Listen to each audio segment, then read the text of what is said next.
Record Managing Editor Ted Streuli joins us to discuss stories making headlines in business this week.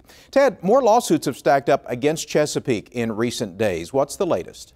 Well, the one that's come out this week is that there are two different groups of employees or former employees trying to find class action status, and they're suing over essentially their retirement funds, which are heavily invested in Chesapeake stock. That stock's really taken a beating over the last few months with some of the stories that have come out.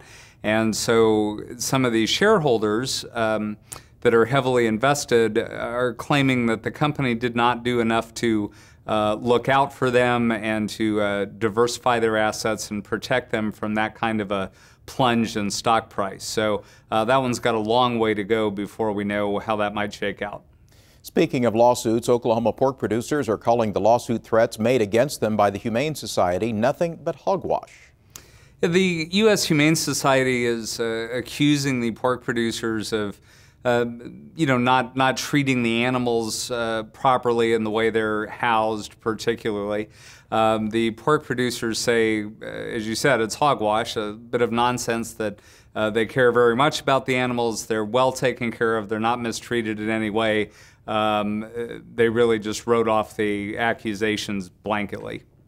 Some soon-to-be lawyers will be getting new digs, with the Oklahoma City University School of Law looking to move into a historic downtown building. Right. The law school is likely to buy the old Central High School building, which American Farmers and Ranchers Insurance bought, about 6 years ago, give or take. It's been on the market for the past 2 years for about $11.5 million, and the OCU Law School gave them a letter of intent to buy it, which they accepted, so it looks like that'll be the law school's new home. Oklahoma State University has announced plans that could mean big business for Stillwater's downtown area.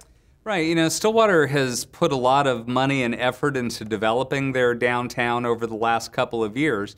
And one of the problems in that development is that there's no real easy flow between the OSU campus and the downtown commercial area. So this plan would really connect the two with two different paths that would be very pedestrian and bicycle friendly in particular. They'd be tree lined, have bike racks, benches and so forth along the way, and would go, they think, a long way toward tying the campus to the downtown and other commercial areas in the city.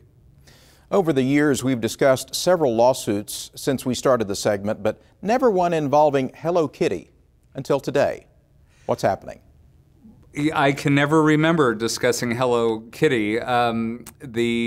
What's happened, though, is that two women here locally who produce children's beauty pageants are accused of illegally using the Hello Kitty brand in I think it was a 2011 pageant here in the state, and the lawsuit claims that on the tiaras, some of the promotional materials, that kind of thing, they use the iconic Hello Kitty logo.